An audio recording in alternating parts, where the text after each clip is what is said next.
आज आप लोगों के बीच में आके बहुत अच्छा लग रहा है और आज यहां जंतर मंतर पे पुराने दिन याद आ गए। मेरे को आज भी याद है, तारीख भी याद है, 4 अप्रैल 2011 का दिन था जब आजाद भारत का भ्रष्टाचार विरोधी सबसे बड़ा आंदोलन, अन्ना आंदोलन, यहां जंतर मंतर से शुरू हुआ था। भ्रष्टाचार के खिलाफ आजाद भारत का सबसे बड़ा आंदोलन 4 अप्रैल 2011 को जंतर मंतर से शुरू हुआ था। 1.5-2 साल, कभी जंतर मंतर, कभी मुंबई, कभी रामलीला मैदान। लेकिन उस वक्त की सरकार भी बहुत अहंकारी थी, उन्होंने हमारी बात नहीं मानी, चैलेंज करते थे, चुनाव लड़के दिखाओ, जीत के दिखाओ, चुनाव लड़के दिखाओ, जीत के दिखाओ, कहते थे ना। हम तो छोटे से लोग थे, हमें तो चुनाव लड़ना नहीं आता था और चुनाव लड़ने के लिए पैसा चाहिए, गुंडे चाहिए, आदमी चाहिए। हमारे पास तो ना पैसा था, ना आदमी थे, ना गुंडे थे, हम चुनाव कैसे लड़ते? पर वो बार बार कहते थे चुनाव लड़के दिखाओ, चुनाव लड़के दिखाओ। हम भी चुनाव लड़ लिए और देखो जनता ने हमको जिता दिया। पहली बार में दिल्ली में आम आदमी पार्टी की सरकार बन गई।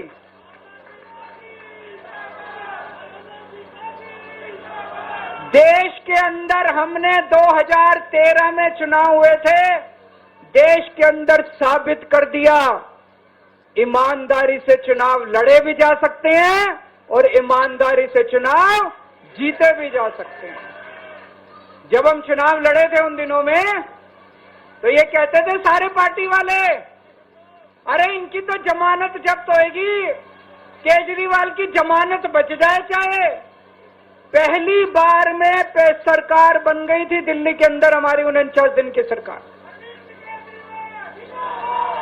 ईमानदारी से चुनाव लड़े थे हम, हमारे पास कोई पैसा नहीं था, कोई आदमी नहीं था, ईमानदारी से चुनाव लड़े थे। देश में साबित कर दिया कि ईमानदारी से चुनाव लड़े जा सकते हैं। पिछले 10 साल से दिल्ली के अंदर हम लोग सरकार चला रहे थे, ईमानदारी से सरकार चला रहे थे, ईमानदारी से पैसे सरकार के बचा रहे थे और ऐसी ऐसी सुविधाएं दी हमने जनता को जो कोई कल्पना भी नहीं कर सकता।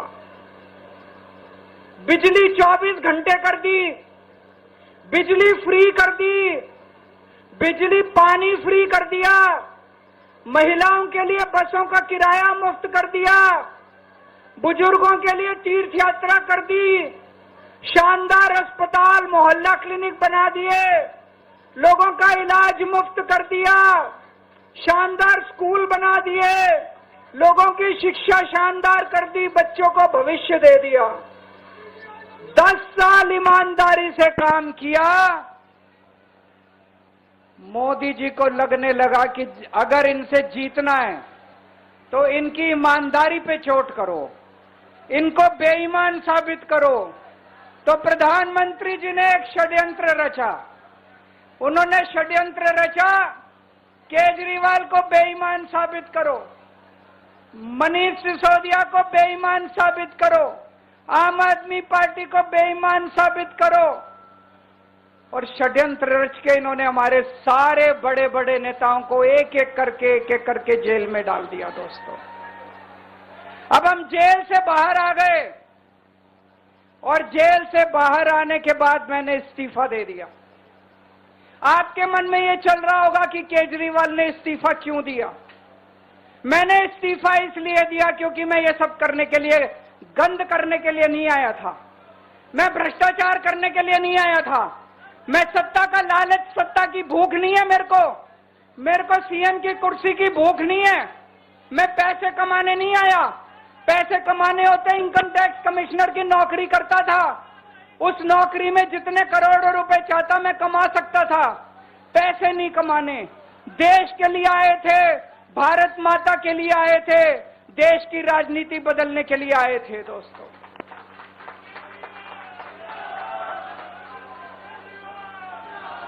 इन नेताओं को फर्क नहीं पड़ता, इन नेताओं की मोटी चमड़ी है, इनके ऊपर जितने मर्जी आरोप लग जाएं, इन नेताओं को फर्क नहीं पड़ता। दोस्तों, मैं नेता नहीं हूं, मेरी मोटी चमड़ी नहीं है, मेरे को फर्क पड़ता है। मेरे पे जब ये कीचड़ फेंकते हैं बीजेपी वाले, मेरे को जब ये चोर कहते हैं, मेरे को जब ये भ्रष्टाचारी कहते हैं, मेरे को जब ये गाली देते हैं, मेरे को फर्क पड़ता है। आज मैं बहुत दुखी हूं, आज मेरी आत्मा पीड़ित है, मैं अंदर से बहुत दुखी हूं और इसीलिए मैंने इस्तीफा दिया। मैंने अपनी जिंदगी में केवल इज्जत कमाई है, मैंने अपनी जिंदगी में केवल ईमानदारी कमाई है। मेरे बैंक में कोई पैसा नहीं है, मेरी पार्टी के बैंक में कोई पैसा नहीं है, मैंने केवल इज्जत कमाई है। आज 10 साल के बाद जब मैंने इस्तीफा दिया है, थोड़े दिन में मैं सीएम का बंगला छोड़ दूंगा। आज दिल्ली के अंदर मेरे पास घर भी नहीं है रहने के लिए। मेरे को कई लोग कहते हैं, कैसा आदमी है यार तू, 10 साल राजनीति करी, 10 साल सीएम रह गया, 10 साल में तो 10 कोठियां बन जाती, 10 घर बन जाते, 10 प्लॉट बन जाते। मैंने कुछ नहीं कमाया 10 साल के अंदर, केवल आपका आशीर्वाद कमाया, आपका प्यार कमाया है 10 साल के अंदर। और उसी प्यार का नतीजा है, आज जब मैं घर छोड़ूंगा, मेरे पास इतने लोगों के फोन आ रहे हैं, इतने लोगों के मैसेज आ रहे हैं, जी मेरा घर ले लो, मेरा घर ले लो, मैं किराया नहीं लूंगा, मेरा घर ले लो। मैं आप सब लोगों का शुक्रिया अदा करता हूं। अभी श्राद्ध चल रहे हैं, श्राद्ध खत्म होने के बाद जैसे ही नवरात्रे शुरू होंगे, मैं सीएम आवास छोड़ दूंगा और आप में से ही किसी के घर आके मैं आपके साथ रहना चालू कर दूंगा।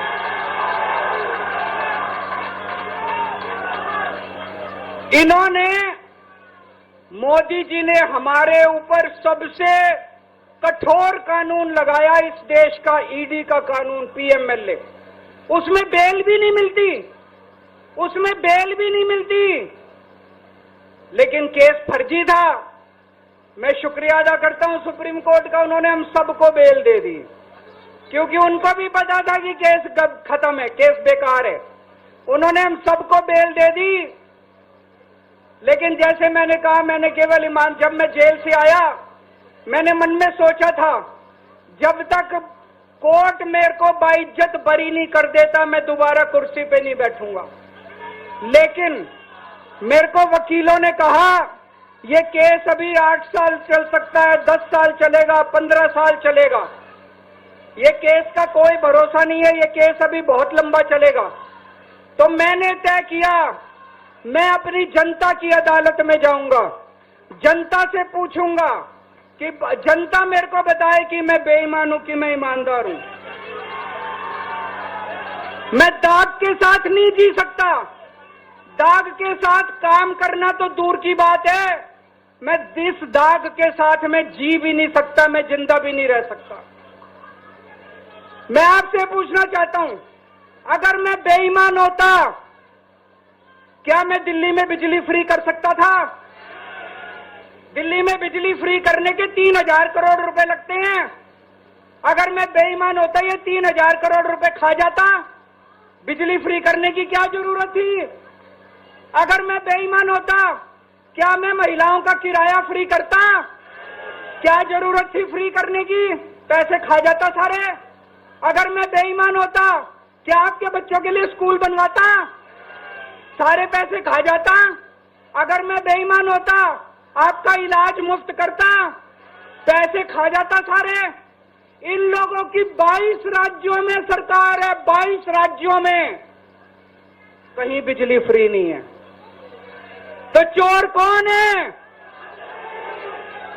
इनकी 22 राज्यों में सरकार है, कहीं महिलाओं का किराया फ्री नहीं है, तो चोर कौन है?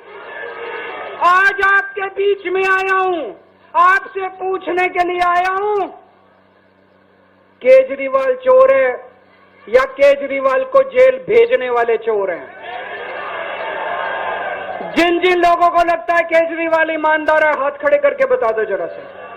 ये कैमरे वाले जरा से दिखा दो कि दिल्ली की जनता क्या सोचती है। जिन जिन लोगों को लगता है कि मोदी जी ने केजरीवाल के खिलाफ गंदा राजनीतिक षड्यंत्र रचा था, जिन जिन लोगों को लगता है कि मोदी जी ने केजरीवाल के खिलाफ बहुत बुरा षड्यंत्र रचा था, हाथ खड़े कर दो सब लोग।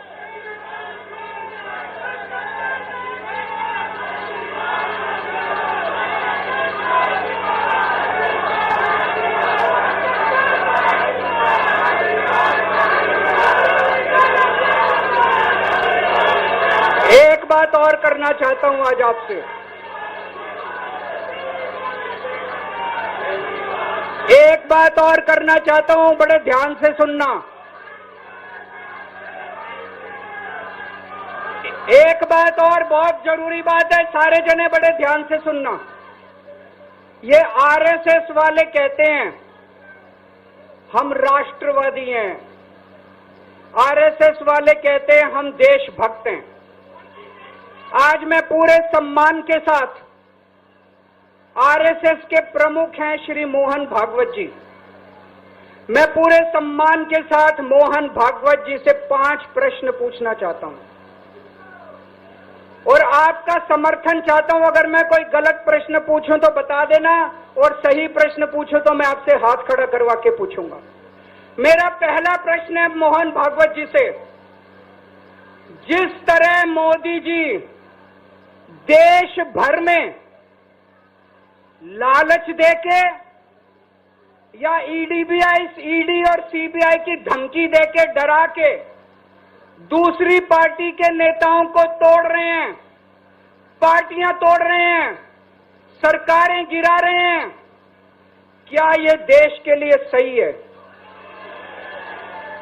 मैं मोहन भागवत जी से पूछना चाहता हूं, क्या आप नहीं मानते कि ये भारतीय जनतंत्र के लिए हानिकारक है?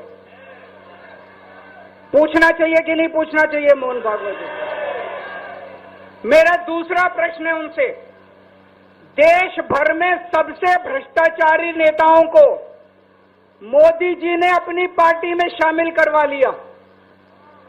जिन नेताओं को कुछ दिन पहले मोदी जी ने खुद सबसे भ्रष्टाचारी बोला, जिन नेताओं को अमित शाह जी ने खुद भ्रष्टाचारी बोला, कुछ दिन के बाद उनको बीजेपी में शामिल करा लिया। मैं मोहन भागवत जी से पूछना चाहता हूं, क्या इस प्रकार की राजनीति से आप सहमत हो? क्या आपने कभी ऐसी बीजेपी की कल्पना की थी? पूछना चाहिए कि नहीं पूछना चाहिए मोहन भागवत जी से? मेरा तीसरा प्रश्न है मोहन भागवत जी से। बीजेपी आरएसएस की कोख से पैदा हुई है कि नहीं है? कहा जाता है ये देखना आरएसएस की जिम्मेदारी है कि बीजेपी पथभ्रष्ट ना हो। मैं मोहन भागवत जी से पूछना चाहता हूं, क्या आप आज की बीजेपी के इन कदमों से सहमत हैं? क्या आपने कभी मोदी जी से ये सब ना करने के लिए बोला? मोहन भागवत जी बताएं कि क्या आपने मोदी जी को ये सब गलत हरकतें करने से रोका कभी? पूछना चाहिए नहीं पूछना चाहिए? मेरा चौथा प्रश्न है मोहन भागवत जी से। जेपी नड्डा जी ने लोकसभा चुनाव के दौरान उन्होंने कहा कि बीजेपी को अब आरएसएस की जरूरत नहीं है। आरएसएस बीजेपी की मां समान है कि नहीं है? क्या बेटा इतना बड़ा हो गया कि मां को आंखें दिखाने लग गया?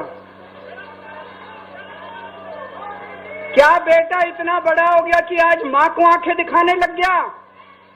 जिस बेटे को पाल पोस के बड़ा किया, जिस बेटे को प्रधानमंत्री बनाया, आज वो बेटा पलट के मां को अपनी आंखें दिखा रहा है। मातृतुल्य संस्था आरएसएस, आज वो बेटा अपनी मातृतुल्य संस्था को आंखें दिखा रहा है। मैं मोहन भागवत जी से पूछना चाहता हूं, जब नड्डा जी ने ये कहा तो आपके दिल पे क्या गुजरी, आप जरा बताइए इस देश को। क्या आपको दुख नहीं हुआ? मैं आरएसएस के हर कार्यकर्ता से पूछना चाहता हूं, जब नड्डा जी ने कहा कि हमें आरएसएस की जरूरत नहीं है, क्या आरएसएस के हर कार्यकर्ता को दुख नहीं हुआ? मेरा 5वां प्रश्न मोहन भागवत जी से मैं कहना चाहता हूं, आप ही लोगों ने मिलकर कानून बनाया था कि 75 साल के होने पे कोई भी व्यक्ति रिटायर होगा। इस कानून के तहत आडवाणी जी को रिटायर कर दिया, मुरली मनोहर जी जैसे बड़े बड़े नेताओं को रिटायर कर दिया, बीसी खंडूरी जी को रिटायर कर दिया, कलराज मिश्र को रिटायर कर दिया, शांता कुमार को और पता नहीं कितने लोगों को रिटायर कर दिया। अब अमित शाह जी कह रहे हैं कि ये नियम मोदी जी पे लागू नहीं होगा। तो मैं मोहन भागवत जी से पूछना चाहता हूं, क्या आप इससे सहमत हो कि जो नियम आडवाणी जी पे लागू हुआ वो मोदी जी पे लागू नहीं होना चाहिए? आप ये पूछना चाहते हैं कि नहीं पूछना चाहते? पूरा देश आज मोहन भागवत जी से ये प्रश्न पूछना चाहता है। एक और बात रखना चाहता हूं मैं, प्रश्न के रूप में नहीं है। आज हमारे देश के अंदर शिक्षा व्यवस्था का बहुत बुरा हाल है। जिनके पास पैसा है वो अपने बच्चों को प्राइवेट स्कूलों में भेज देते हैं, जिनके पास पैसा नहीं है वो मजबूरी में सरकारी स्कूलों में भेजते हैं। 75 साल के अंदर सरकारी स्कूलों का बेड़ा गर्क कर दिया हर सरकार ने इस देश के अंदर। लेकिन ऊपर वाले की कृपा है कि ऊपर वाले ने इस देश को एक मनीष सिसोदिया दे दिया। 75 साल के बाद इस देश में एक ऐसा शख्स आया जिसने गरीबों के बच्चों को भविष्य की एक उम्मीद दी। एक रिक्शे वाले का बेटा, मजदूर का बेटा, किसान का बेटा, जिसे कोई उम्मीद ही नहीं बची थी कि मेरे बच्चे बड़े होकर कुछ बन सकते हैं, आज उनके बच्चों को अच्छी शिक्षा देकर मनीष सिसोदिया ने उनको उम्मीद दी है। ऐसे मनीष सिसोदिया को प्रधानमंत्री मोदी जी ने 2 साल जेल में रखा। मनीष सिसोदिया की जिंदगी उसकी अपनी जिंदगी नहीं है। मनीष सिसोदिया की जिंदगी देश की जिंदगी है। मनीष सिसोदिया का एक एक जिंदगी का पल इस देश का पल है। ये 2 साल मनीष सिसोदिया के खराब नहीं हुए, ये 2 साल इस देश के खराब हुए हैं। अगर आज मनीष सिसोदिया जेल के बाहर होता, न जाने कितने और नए स्कूल बनते, न जाने कितने बच्चों को शिक्षा मिलती। तो मैं मोहन भागवत जी से भी पूछना चाहता हूं कि क्या आरएसएस इस किस्म की हरकतों से सहमत है? ये सारे प्रश्न आज मैंने मोहन भागवत जी के सामने रखे हैं। मैं उम्मीद करता हूं कि वो इन प्रश्नों के जवाब देंगे। और ये प्रश्न केवल मोहन भागवत जी के लिए नहीं है। इस देश से प्यार करने वाले हर शख्स, इस देश के हर देशभक्त को, भारत माता की पूजा करने वाले भारत माता के हर सपूत को मैं ये प्रश्न पूछना चाहता हूं, इस पे चिंतन जरूर करना। आरएसएस के हर व्यक्ति से मैं कहना चाहता हूं, आपको हो सकता है केजरीवाल पसंद ना हो, आपको हो सकता है आम आदमी पार्टी पसंद ना हो, लेकिन देश की खातिर इन मेरे उठाए गए मुद्दों पे चिंतन जरूर करना दोस्तों। ये आने वाला चुनाव मामूली चुनाव नहीं है। ये दिल्ली का आने वाला चुनाव केजरीवाल की अग्नि परीक्षा है। अगर आपको लगता है केजरीवाल ईमानदार है तो केजरीवाल को वोट देना। अगर आपको लगता है केजरीवाल बेईमान है, मुझे कतई वोट मत देना। ये जो झाड़ू है ना, ये जो झाड़ू है, ये झाड़ू अब चुनाव चिन्ह नहीं है। ये झाड़ू चुनाव चिन्ह नहीं है आम आदमी पार्टी का। ये झाड़ू आस्था का प्रतीक है। जब एक आदमी वोट डालने जाता है और झाड़ू का बटन दबाता है तो अपनी आंख बंद करके पहले भगवान का नाम लेता है। झाड़ू का बटन दबाता है तो वो मन में सोचता है कि मैं ईमानदारी का बटन दबा रहा हूं। झाड़ू का बटन दबाता है तो वो ये सोचता है कि मैं एक ईमानदार सरकार बनाने का बटन दबा रहा हूं। इस झाड़ू का बटन तभी दबाना अगर आपको लगे केजरीवाल ईमानदार है, नहीं तो इस झाड़ू का बटन मत दबाना दोस्तों।